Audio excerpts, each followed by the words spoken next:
and welcome to Crash the Glass with Chase and Ed, your number one podcast for all things college basketball. My name is Curtis Mitulski, and today I'll be filling in for Chase Zimmerman. We have an interview with Fran Fraschilla, former head coach at Manhattan, St. John's, and New Mexico, and also analyst for ESPN. Now let's kick it to the interview with Fran Fraschilla. People always talk about turning around losing programs, but what was it like to take over Manhattan's program? Specifically, how did you maintain the winning ways of the program while establishing your team's culture and identity? Well, that's a very good question. And the first thing I recognized in applying for and actually getting the job was that the previous coach, Steve Lapis, had done a tremendous rebuilding job there. And so when you go into a situation where you're trying to be the next coach, where the previous coach has already had success, you don't talk about trying to change everything. They had come off a great season.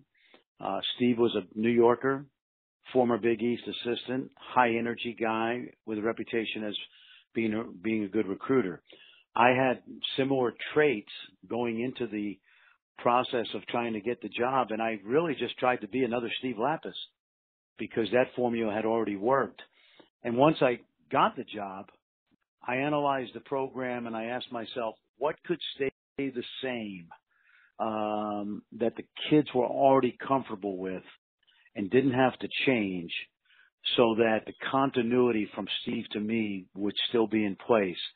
At the same time, it was only natural that I would have to put my own imprint on the program and do things the way I thought they needed to be done. In retrospect, it was a very easy transition from Coach Lapis to myself, mainly because I had incredible kids. They were not only good players, but they were great guys. They'd all played for great high school coaches and programs. And so they made the transition to me, the new coach, relatively easy.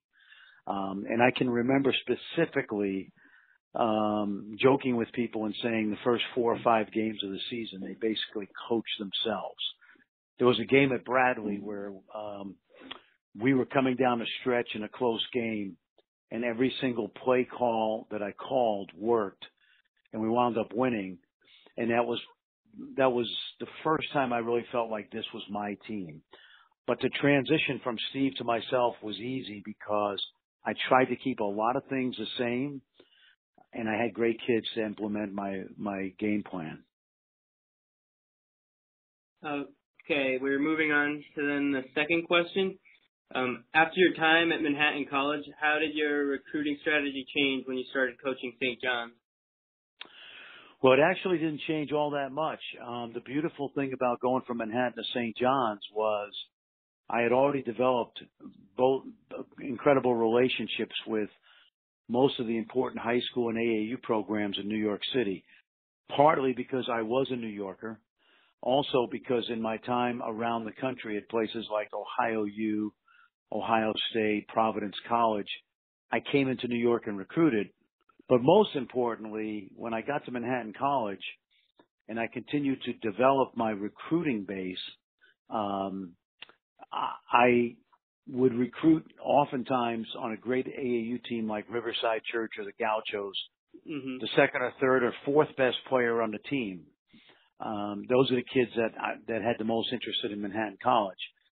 When I got to St. John's, the network stayed exactly the same, except this time I got to recruit the best player on those teams, whether it was a Ron Artest or an Elton Brand or an Eric Barkley. These are names out of the past, obviously. These were the elite players on those teams. But the networking itself stayed exactly the same. The geography was exactly the same.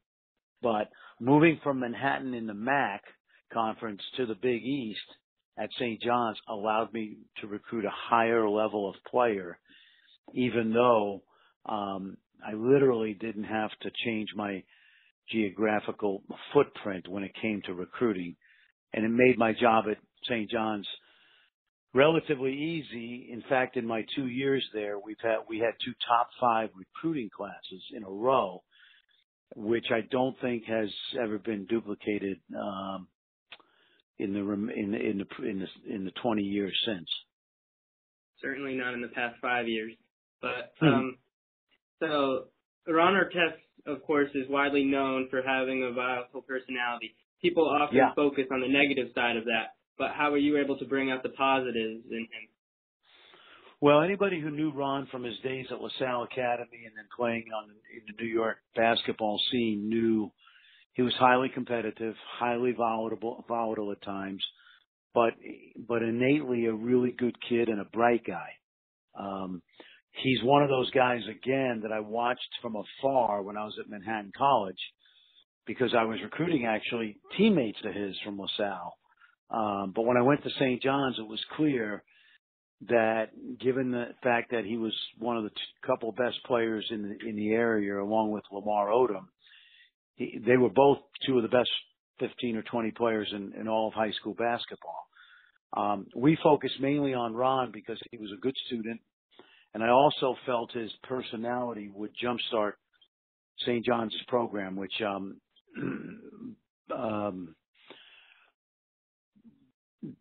basically, because of his intensity and because St. John's had a program that was, quite frankly, in trouble, 5 years not going to the NCAA tournament. So Ron's intensity jump-started us, and that was good. How I coached him was very simple. I had to be crazier than him. He needed to know that he had a coach that was just as intense, just as competitive, and at times just as volatile as he was.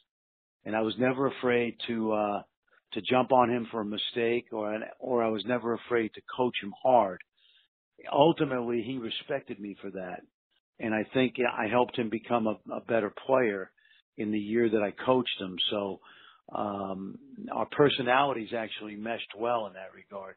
We still remain friends to this day, even though I haven't coached him in 20 years. So after your 3 coaching stops as a head coach, how did you transition from being a head coach into a broadcaster? Well, a head coach has a lot of media responsibilities. Especially if you coach in New York at Manhattan and St. John's like I did. There's always a microphone thrust in front of you for one reason or another, mostly because of your team and the games, but also because oftentimes with the national media in New York, whenever there's a national story and they wanted to get a local perspective, I was often called upon to do an interview when I was at St. John's or Manhattan, being in the media capital of the country. So I got very comfortable in front of a microphone and a camera, and I really enjoyed it. And I always kept in the back of my head that if I got to the end of my coaching career, that this is something I would like to do. I didn't think it would happen so quickly because I started my broadcasting career at ESPN at 43, which is, relatively still young for even a coach. But after 9 years as a head coach and 23 years as a college coach, I decided to make a career change, in part because I loved television, but also because I had 2 young sons that I wanted to watch grow up. I frankly thought I would do the television stuff for 2 or 3 years and then go back to coaching. But as it turned out, I had way too much fun with what I was doing. There was less stress, and I got to watch my two sons grow up. And I think through osmosis, they fell in love with the game as well. They both went on and played in high school and college, and they're both in the coaching profession now. So I don't think any of those things would have happened. My relationship with my kids, their love of basketball, had I been spending my time coaching somebody else's kids. But television just fit me like a glove. I learned a long time ago from the late Jimmy Valvano, don't mess with happy. So each time I had a coaching opportunity, which was probably 2 or 3 times a year for about a decade, I had to weigh it versus the happy lifestyle I had. And I stayed in broadcasting, which, I've done now at ESPN for about 15 years.